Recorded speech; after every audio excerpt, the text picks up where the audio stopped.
record this. Right. Holy shucks, they are seriously bombarding me with advertisements here. Have a glance at that picture there. Holy nonsense, they are not joking when they said allow ads. Tell me what that picture there represents.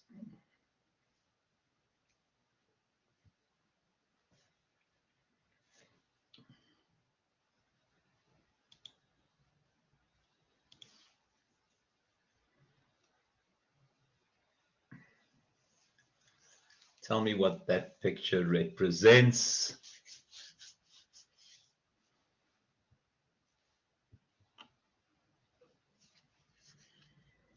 What one thing has replaced all those things?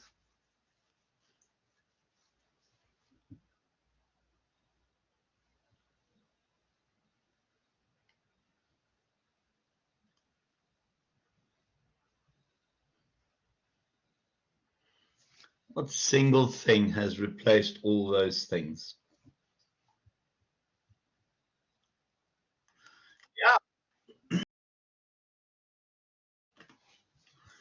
Yeah, your smartphone, Ash, Krizan, your smartphone. I mean, absolutely ridiculous, but your bloody smartphone. That is 50 items. In terms of what is there, and I'm sure we discussed this 2 weeks ago, which of those industries were completely killed by your smartphone? Industries that were completely destroyed as a consequence of your smartphone. Industries that really just don't even exist anymore.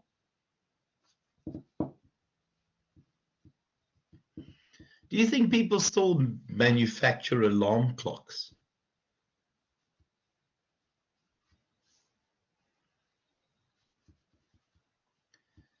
Who has an alarm clock that is not their smartphone? And telephone books are gone. I told you that I had a yellow pages delivered the other day, straight into my dustbin. Who uses an alarm clock that is not their smartphone? I think everyone automatically just uses their smartphone. I mean, all of that. I think the reality is a smartphone has become so much more. Yeah, iPod gone, Compass, yeah, gone, CDs gone. I mean, yeah, if you've got any of the sort of music options available, I have Spotify. I mean, absolutely amazing. Just so much has been killed off by the smartphone. And when we talk about disruptive innovation, that is what disruptive innovation is. It is the notion that one single invention can kill off so many other industries in one single change. And the smartphone did that. It just did that. It did exactly that. So when we think of the idea of disruptive innovation, these are the things, and I'm going to quote Steve Jobs, and I don't want to steal other people's words, but when Steve Jobs asked what Apple wanted to do, is he said that Apple wanted to leave a ding in the universe. But if we think of the kinds of devices that have left a ding in industries and a ding in universe, that we don't have to look further than the smartphone. The smartphone has dinged the universe. It's changed our universes. It's changed our lives. I cannot leave the house without my smartphone. It's physically impossible for me to leave the house without my smartphone. It is almost that I've left an item of clothing behind if I've left my smartphone behind. It's part of who we are. It's part of our existence. We feel naked without our smartphone. So in order to understand what disruptive innovation is, it's important to understand where and when and how it happens. And in order to understand the when and where and how it potentially will happen, we've got to look at theories around disruptive innovation. And remember, there's nothing as practical as a good theory. And again, I'm stealing quotations from other people. So disruptive innovation are those kinds of moments in history that change the rules of the game. It's those moments in history that essentially will change our paradigm completely. The paradigm that shifted from landlines must be connected via copper wire, that you have to be in a particular place to receive and make calls. Those paradigms were shifted the moment the CEO of Motorola phoned the CEO of AT&T at that stage, the largest landline provider in America, and said, guess what I'm phoning you from? And that was obviously a mobile wireless device. And yeah, there was a bit of poking the bear there for a moment. But the reality is, it's that kind of significant disruption in the world. You know, it's telling the guy of the biggest horse farm owner in the world that, listen, boy, I've invented the car and we don't need your horses to pull buggies anymore. So if we look at these theories, and it's unlikely that you're going to see these theories in the exam, but I will go through them and I'll try and not spend too much time on them. There are a number of these theories, and each of them has a lot of validity to it, and each of them will explain a lot about what we know about the world and changes in the world. So the first one is, and I'm not going to try and pronounce Kondratiev too many times because I hate saying that surname. It really is the notion that when we have these kinds of innovations, is the fact that they clumped together at a particular point in time. And when this moment happens, there will be significant advances around that particular innovation. And then over time, we will wait for a new major earth-shattering lever-ding in the universe motivation to happen. And we've seen a number of those. I mean, the invention of the steam engine, the invention of the motor vehicle, the internal combustion engine, electricity, all of those moments created significant moments of innovation around it. And then obviously the idea of digital technology created significant moments of innovation around it. So the idea that a sequence of numbers of 1 and 0s and those interconnecting and working together in terms of binary code, those ideas essentially, if we think what digital code allows us to do and continued allowing us doing, and the kinds of innovation that followed from there. I mean, it's significant. I mean, he gave us everything from Apple to Microsoft to Amazon to Facebook to anything you could actually imagine. And it's quite interesting. And my honors class and I had a discussion last night about when we think of the major innovators, the names that pop up immediately. Who are those names that in terms of the digital age that pop up? Who are those individuals that essentially pop up when we think of the major innovators? I just want to move my paint across to that page. Why are you not moving? Okay, I don't know. Okay. When we think of the sort of major innovators, which names spring to mind? In the modern era, which names spring to mind? guys? I know names of specific individuals, of human beings.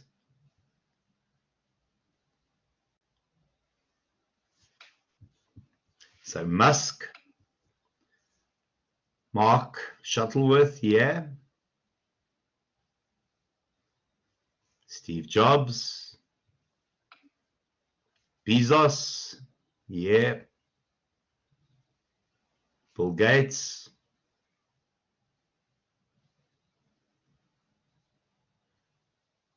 You can put Mark Zuckerberg in there. The Google guys, Sergey Brin, Larry Page. Anyone else?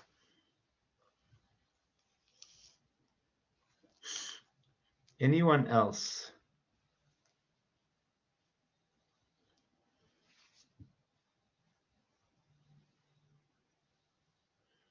Anyone else, guys?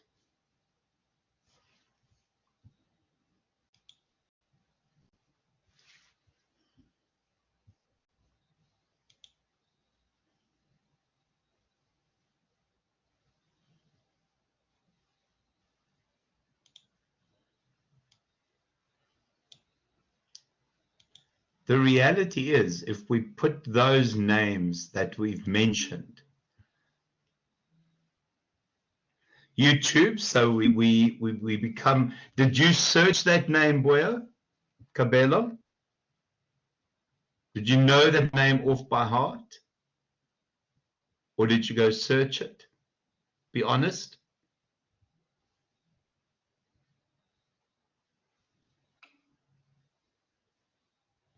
Yeah, no, but you see, it's interesting because you had to go search it. I wanted to know those names that automatically spring to mind. And it almost supports this theory because they clumped around the sort of 80s and 90s. The names we've mentioned in terms of this theory clump around the period, the 80s and 90s.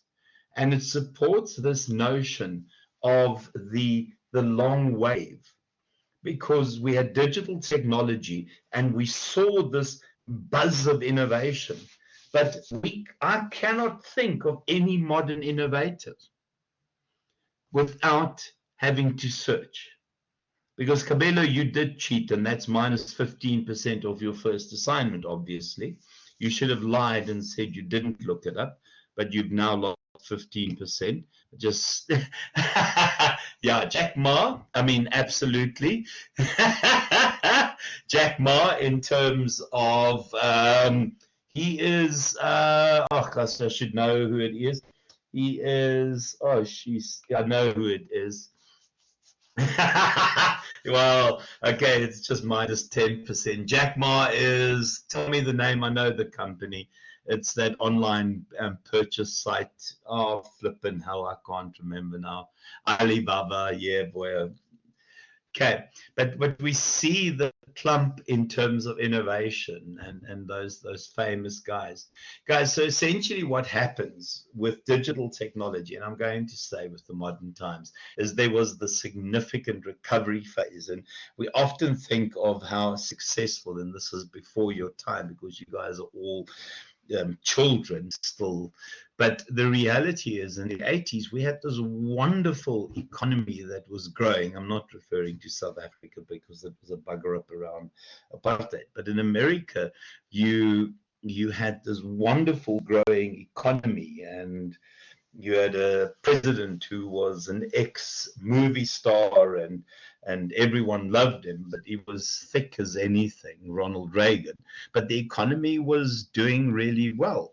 And it was simply because we had digital technology, and this created this recovery phase and this prosperity phase into the 90s. And when we got to around the mid-2000s, we had this recession phase. And the truth is, guys, we have had quite a low phase. And truthfully, we globally are now in a depression. And we can see in terms of our own country, I saw petrol goes up by R1.71 tonight. Is that correct? Petrol and diesel by R2, I don't know, by a lot. So why is this not going on? So essentially, these changes happen, and it's the invention of new technologies, and we see these radical innovations, the creating these new waves, and essentially it changes the economic system. And we were told this fourth industrial revolution would create a more fair society and would change the rules of the game. I've not seen that. I think in South Africa we have become even more unfair. The divide between the haves and the never will haves has become greater. So I've not seen the change in terms of the promised changes from the fourth industrial revolution. I mean, the changes that we've seen, we've not seen changes in our education and training. I think the truth is our matric system is completely flawed. Our industrial relations has changed, where trade unions are slowly disappearing and their numbers are dropping significantly. Having said that, we see a resurgence in trade unions in America. Our corporate structures have changed significantly. You have these flat, flexible structures.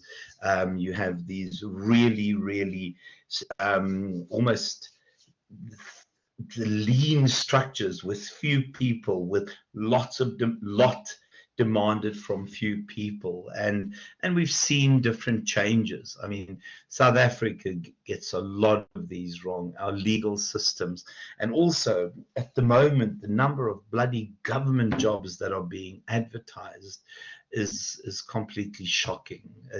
I don't know why we have to have such a bulbous government, overloaded government. I love this theory, and I love in particular this term. Oh, goodness me, are you this dumb? The idea of creative destruction. What does the term creative destruction suggest? What does creative destruction suggest? Who wants to have a go? Creative destruction.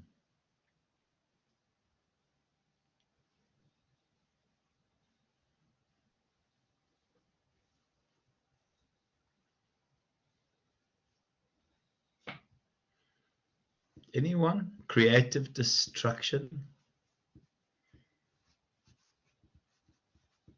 If you could creatively destroy anything now and replace it with something better, what would you creatively destroy?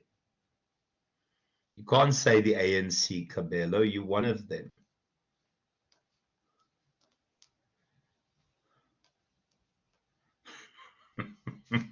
That's another minus 10%, Cabello. Oh gosh, everyone's so quiet because I'm politically incorrect. Sorry if you're easily offended. This is not the right place for you.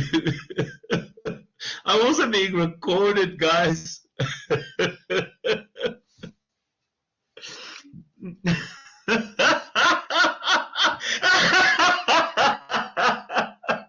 I read your mind, boy. You just Googled that.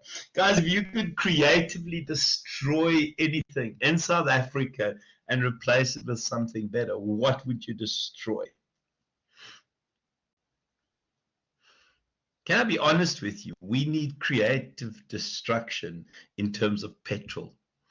We need creative destruction in terms of moving to more green-friendly means of energy production.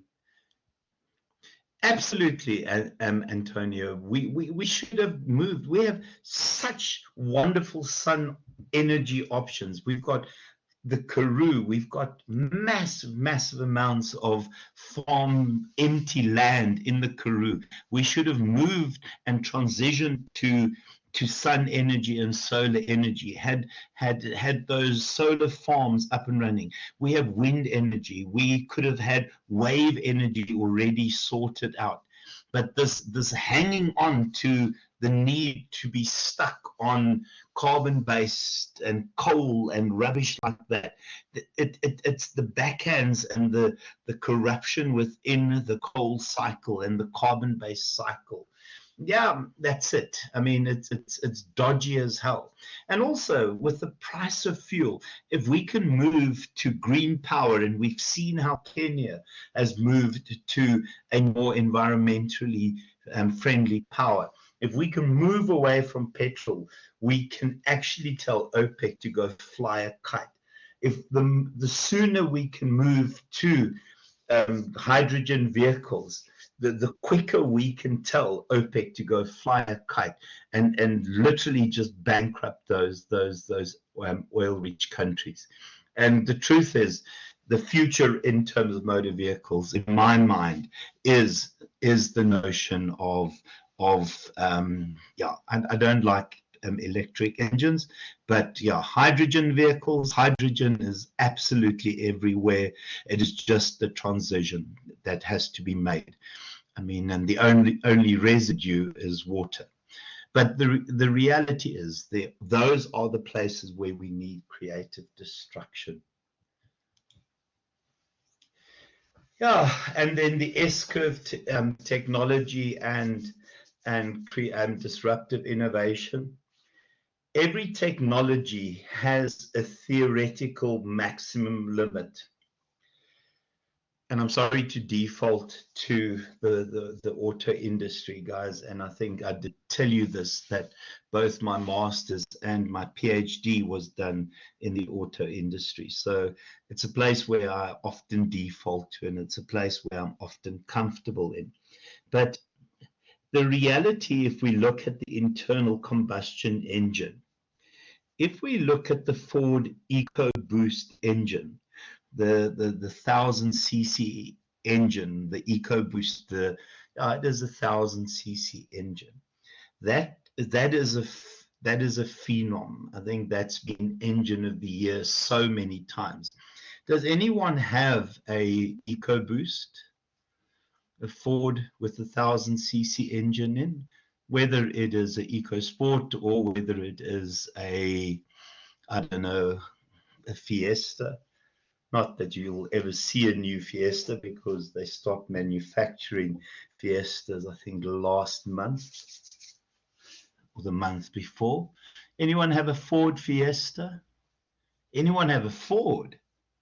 You see, I'm here with the BMW, Mercedes, and Audi crowd, clearly.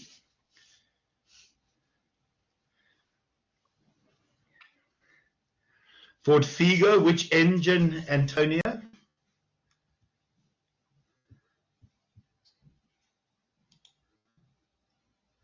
The Ford EcoSport, I think it is.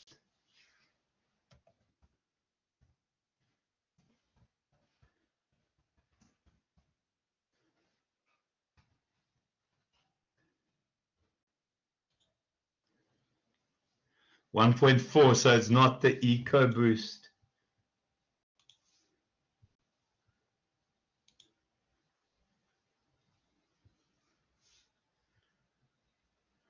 Guys, this is the 1.5. The 1 liter has been the engine of the year a number of times. It is powerful and it is fuel efficient. But the truth is, it cannot go any further. It's at that point where we've reached maximum fuel efficiency. It was 2015. It's been more than just once. The same with the Volkswagen engine. Anyone drive a VW? Oh, again, it would be an Audi in this class because you guys use TFSI technology. The TFSI technology is incredibly fuel efficient because also we've got to the theoretical limit in terms of how efficient we can make an internal combustion engine.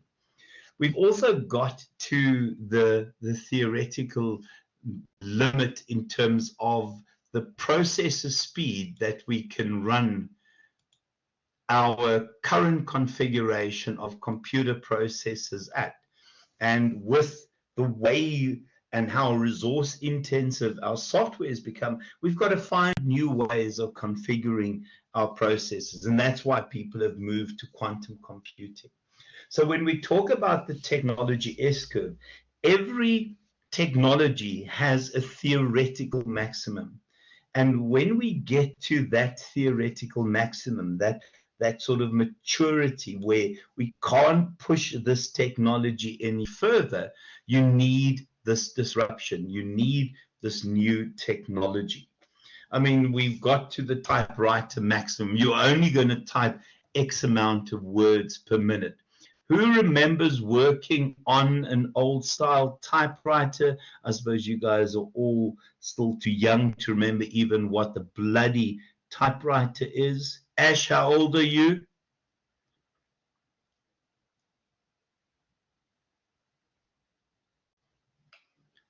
Oh my word, you just annoy me. That's minus 5%. Krizan, how old are you? Krizan, how old are you? Oh my word, minus 10%. Leah, and don't say ladies, don't say the age because we don't know each other. Leah, am I saying your name right? Minus 5%. Cabello. Minus 20% Ash. Antonio, how old are you, boy?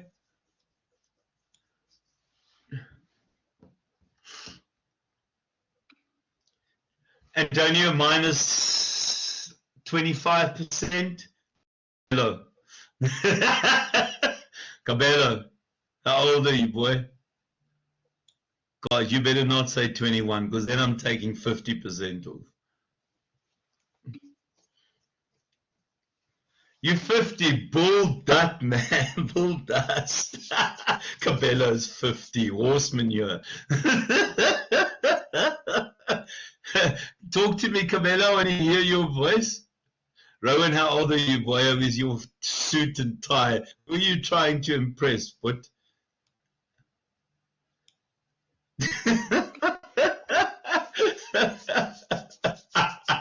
Just for lying, that's minus 50%, Cabello. Yeah, so you guys might no. Want to be a member of the ANC, you will suffer, boy. I think you guys, you might never have seen a typewriter before, guys. You might never have seen a typewriter before.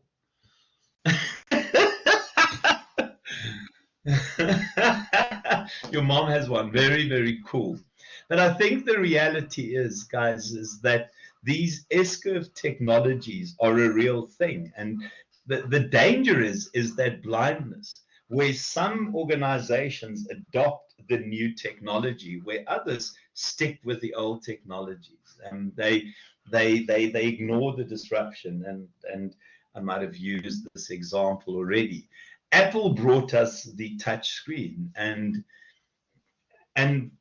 hard to believe, but Nokia truly believed that their candy bar design was the future and people wanted buttons to press when they used their phone. So essentially, the theoretical maximum was reached in terms of the traditional push-button phone, and Apple created the touch-screen phone.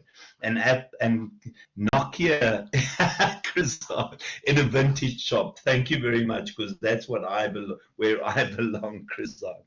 But the reality is, Apple had moved on. The new technology was there, and Nokia disappeared because they stuck. They had this blindness to this successor technology, and it's a wonderful example of how organizations just get it wrong. Guys, you can look at the materials in tire manufacture, and the simple truth is this is now dated. You'll see that there are new technologies in future tire manufacture as well, and you can have a glance at that. They're looking at airless tires. They're very, very different designs going forward in terms of, and I'm so sorry that I default to the auto industry. It's just, as I said, it's a place where I'm really, really comfortable. Guys, and then, yeah, there are a couple of other things we need to look at. The idea of strategic errors, technological short-sightedness, myopia, is essentially where you don't realize the impact of the new technology. The scary thing with Kodak is digital photography was invented by an engineer at Kodak. So Kodak invents, an engineer working for Kodak invents digital photography, the technology for digital photography. Kodak says absolute rubbish. People will always want to take a picture on a film and have that film developed. Now, again, if I look at your ages, you guys won't know what film or pictures on a film is. Is that a fair comment?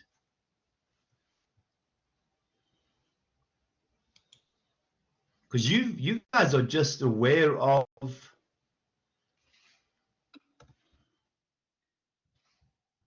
Why? Do you know what it is, Cabello?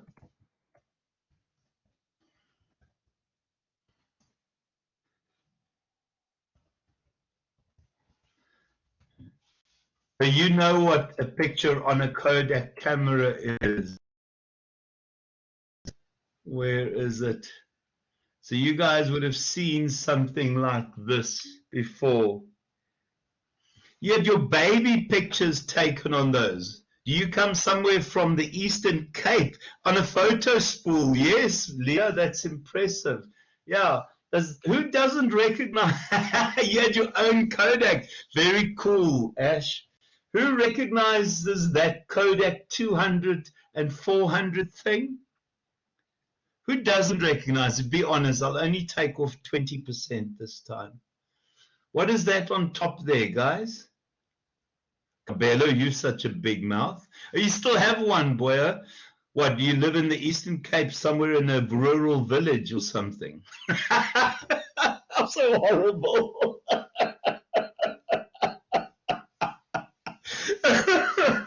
I'm going straight to hell or the equality court, one of the two.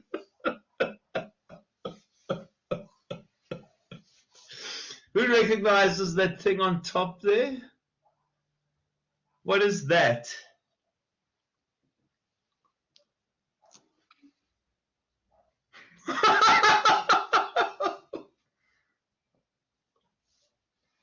No, keep talking, boy. I need someone to pick on. Today is your lucky day. What is that thing on top there? Cabello, you have one of these apparently.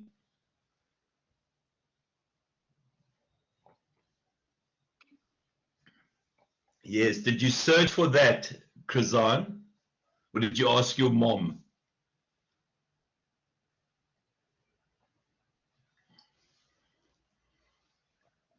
Krazan, how did you find out?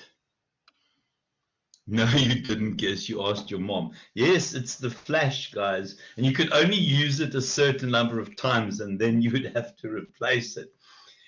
And if you use one of these spools, you would have to make sure that you don't mess up your pictures. Now with digital cameras, you can just click, click, click, click, click. With this, you've taken the picture. You can't make a mess because you would have to throw the picture away. It's a significant advance. But what was interesting, guys, the person who invented digital photography worked for Kodak, and also the same thing that killed Kodak was invented by somebody who worked for Kodak. And that's what technological myopia does. Any comments about that? that the thing that killed your company was invented by somebody inside your company, paid to do R&D for your company. Any comments?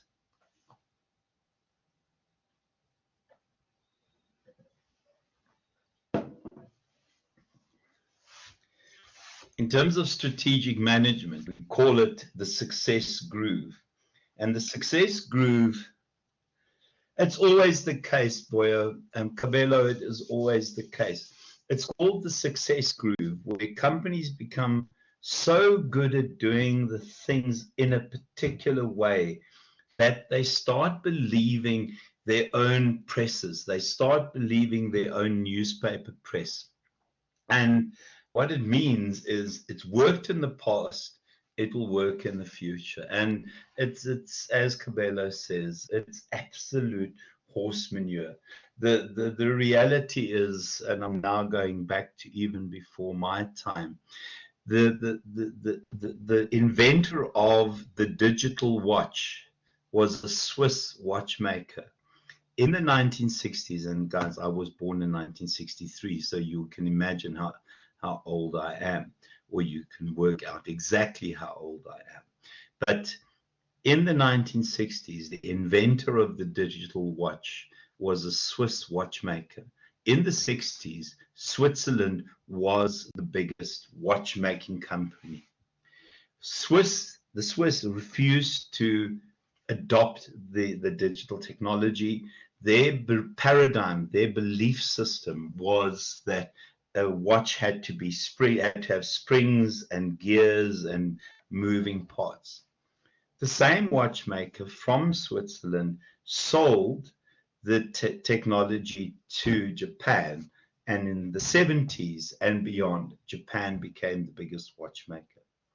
And again, it's that technological myopia, it's that success curve, it's that stuck in the wrong paradigm. You also misread market signals, and all of a sudden people think that, oh, it's a bit of market maturity, so we'll hoist some bling into our product. And it really is that technology has been substituted. And then just, guys, the culture trap. And remember, organizational culture is the single most difficult thing to change in any organization. And it ties back to Cabello's statement. You know, when we say that's what always happens, it is also ties back to that's the way we do things here. That's the way we've always done things here. You know, in terms of Kodak, we've always had people buy film. People will always buy spools, and people will always develop spools. And you know what Kodak does now? They're trying to sell cryptocurrency. Kodak's main purpose in life is the fact that they've created a cryptocurrency. It is worth zero. The Kodak cryptocurrency, and it might have changed, it's worth bugger all.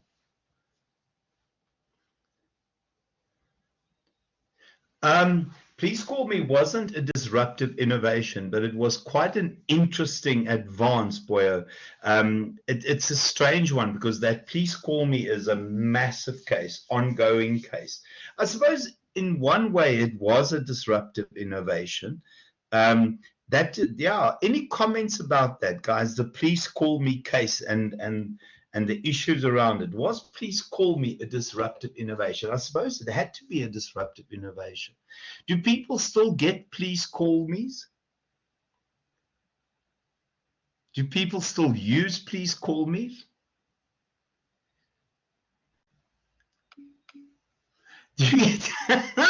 I honestly, anyone who says, I think if anyone sends me a Please Call Me, they will get they'll get a please, screw you, but it wouldn't be that word.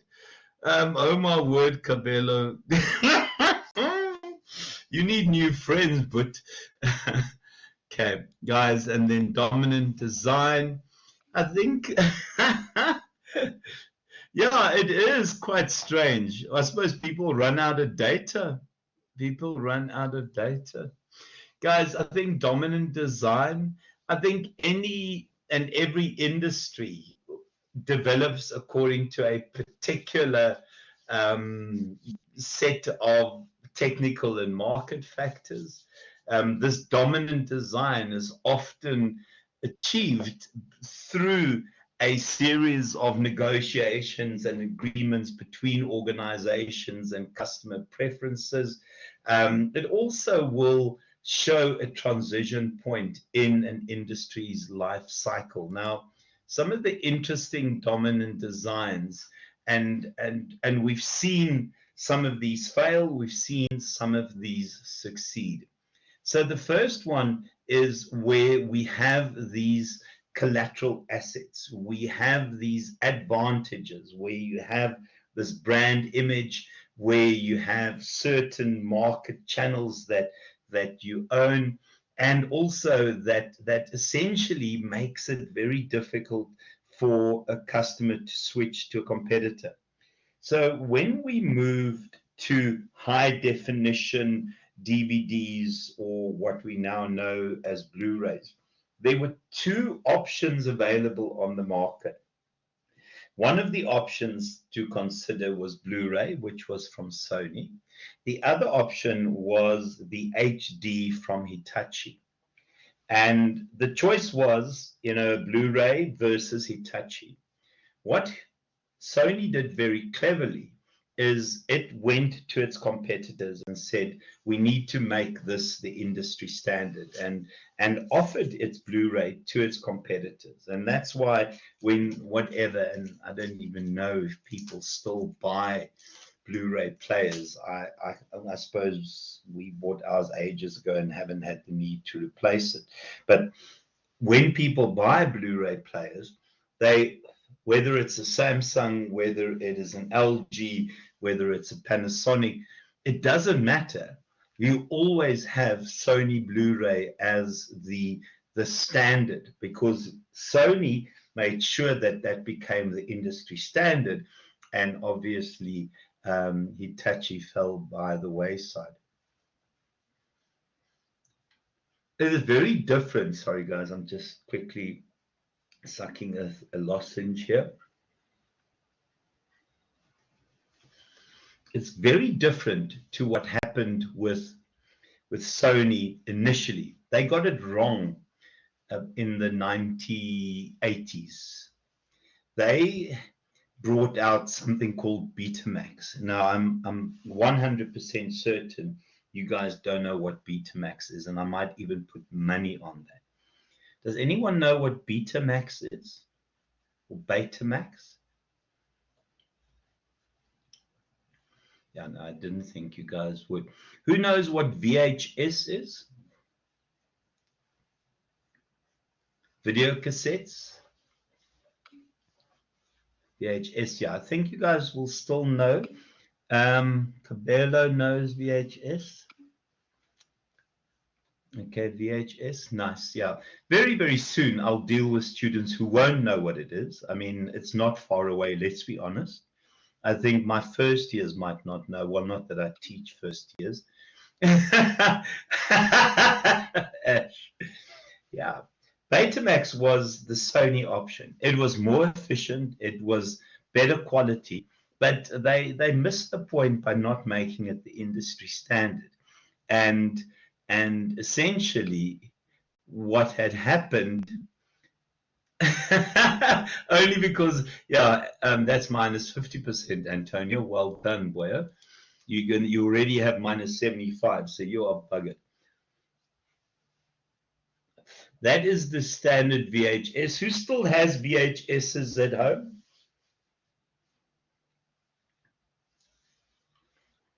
Who has VHSs at home? I know we definitely don't. No one have VHS at home? Any VHSs? You do, Cabello? Cabello, where do you live? Don't tell me you live in rural Limpopo or something.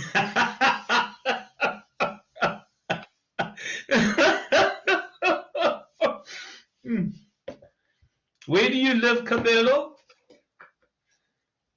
Oh, no, oh, no, my wife gave all my vinyl records. There's nothing wrong. There's nothing cooler than vinyl records, boy.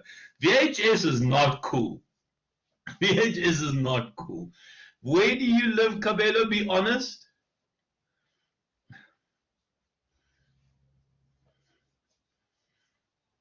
Cabello doesn't want to say. Cabello, where do you live? Polokwane. Where in Polokwane? Don't say in a little village that I haven't heard of. I'm so horrible.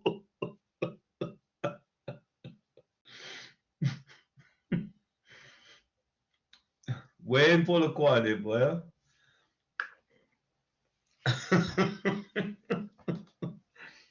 I think you're just making stuff up here, boy. In Flora. Oh, really, boy? I know Flora Park, actually, boy. Okay. I'm so horrible. Guys, the top one is beta and the bottom one is VHS. Nothing wrong with vinyl, boy. VHS, yes, ek weet dat nie. No, I know it's not true at all, boy.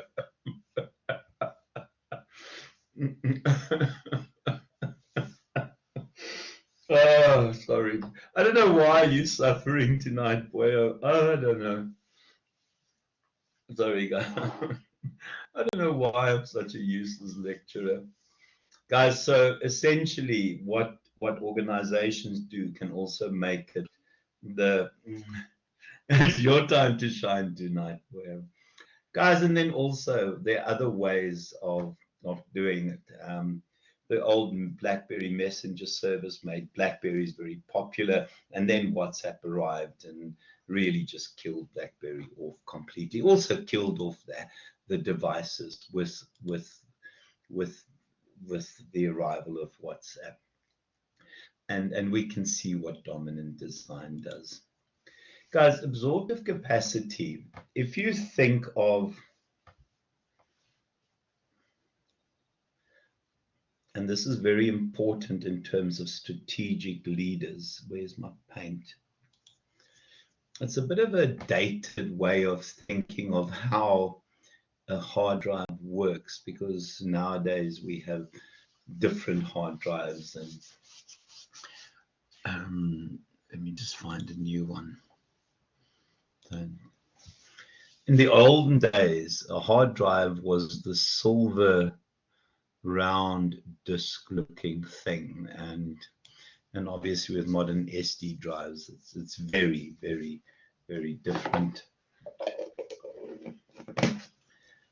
So what we would have is, in this old style drives, and I suppose some people still have old style drive, on the inside of the drive you would have this, if you have a vinyl record player, it looks like the inside looks like a vinyl record player, where you have a spindle, which is the sort of hand on a vinyl record player, and you have the needle, obviously. And the way this would work is, whenever you type on your computer, it would save a file on this hard drive. It would save onto the hard drive whatever you've now typed into this file. What absorptive capacity does, it means that it's the ability of a manager to see the world, to take in information about the world, and then to look at that particular theory that they've created about the world. So every time we save a file on our brain, and if we imagine that this hard drive is our brain, and when we interact with people, things, and events, every time we interact with a person, with a set of events, with things in the universe, we create theories about that specific event. We have theories about everything, and they might not be theories, they might be opinions, and I'm just using the term theory. And those theories live on our brain. They live on our hard drive. And so everyone here the first time you met me, you would have formed a theory about who I was. And you would have written this theory onto your brain, onto your hard drive. And then when you met me the second time, you would have either kept the theory the same or you would have rewritten the theory. Absorptive capacity is the ability to, once you've formed an idea about the world, is to take in new information and to rewrite that theory about the world. So if we think of Nokia and their inability to believe that touch screen phones would be the future, their theory about the world was that touch screens were not the future, and in fact that push button phones will always be the future. And that is the opposite of absorptive capacity. So absorptive capacity essentially is about innovative learning, and organizations that have really good absorptive capacity essentially are able to learn and adjust what they believe about the world. Nokia didn't have it. Kodak didn't have it. BlackBerry didn't have it. BlackBerry believed that their BIS would be the future. The scariest thing is Blockbuster, Mr. Video believed that they would be the future, despite the fact that we heard rumblings around things like Netflix. They didn't understand. If Blockbuster was awake, they would have adjusted with the world. I think you guys know that Netflix initially started off as a video delivery service. That is where Netflix started. But they had dynamic capabilities and they were able to adjust from being a video that delivered VHSs to your door and you would send it back to them as in the same sort of courier type thing to now being what Netflix is. And I think most of you have, Sony Ericsson. Sony Ericsson became an absolute sideshow where I don't even think Sony Ericsson exists. I know we don't get Sony in South Africa anymore, but they might still exist overseas. So the idea of absorptive capacity is the ability to take in information and change your views about the world. Path dependency is where we have essentially become so used to doing things in a particular way that essentially we have developed a way of thinking and developing and manufacturing over a period of time. Organizations with really good absorptive capacity will know that also as part of their path dependency is that we adjust and change. Some organizations get so trapped in the way they do things that, again, they ignore the need to adjust. And then, guys, path dependency becomes bad when people stop learning, and then you get lockout. And we know that lockout. Where is Mr. Video?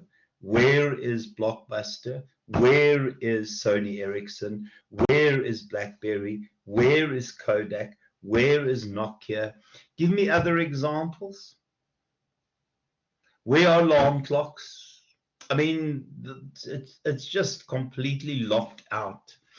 And a competency trap is where essentially they believe their rubbishy processors will be the future.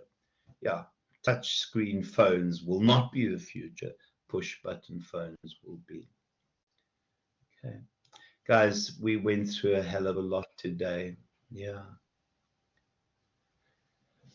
Oh, boy, I don't think, truthfully, anything should be printed anymore. I don't think anything whatsoever should be printed anymore. I don't know what people think about that. Should we still be printing stuff, guys? Printing shops should go. I agree with you. There shouldn't be printing shops at all. I still see, and I think you guys know that I work at Varsity College, Pietermaritzburg. I still see my colleagues printing notes and slides and things for their students. I don't understand the need for it. All my students have devices. We use our devices in class all the time. I don't know. I agree with you, Antonio. Why waste paper? I don't understand the need for printing whatsoever. I also truthfully don't understand the need for textbooks. We should be only dealing with electronic textbooks. Students should pay a license fee, and that, I mean, I think you guys are aware that my master's degree is in labor law, and I did a coursework master, so the coursework element was in labor law, and the dissertation element was within the auto industry. But for me, labor law changes so often, in particular the Employment Equity Act, that you should have a textbook that you pay a license on. And absolutely, I mean, but you know, I also I don't know how people learn from a textbook. People should summarize from a textbook and learn from their own notes. But you're right, though, Leah. But textbooks should be electronic, and you should pay a license. And as updates happen in terms of theories, best practices, laws, you would just automatically see the updates. But that's just my opinion. But again, it's that idea of, you know, where do people make money? Will they make more money in terms of selling a new edition, or will they make more money in terms of charging a license fee and providing updates? They're going to make less money in terms of the second option. Guys, I want to go in gym. I want to get into the gym and do a bit of exercise. Thank you very much, everyone. Is everyone okay with the way we do things here? Yeah, I'm too old to get jacked, boy. Too old. I've been a little bit ill, so I'm trying to just get back in shape. I was jacked, 2 years ago, but unfortunately a series of, just surgeries and keep getting bronchial pneumonia and pneumonia buggers me up. So I've got to get back to jacked. I wish I were as jacked as I was 2 years ago, but that's a long way ago. Guys, thank you very much. You happy with the way we do things here? Don't have to worry about everything or anything. I know you guys are happy. Okay, guys, thanks very much. Yeah, that's it. Guys, can I please just say that group is our group, help each other jump in. I don't always get to look at it, guys. Between last night and this morning, I had 55 WhatsApps. I don't get a chance to look at all the stuff on my WhatsApps. Honestly, my life is flippin' psychotically busy. So remember, we jump in and we help each other. And if it is desperate, just go NB or some nonsense like that. Do not bloody well send me emails. It irritates the living heebie-jeebies out of me. I will take more marks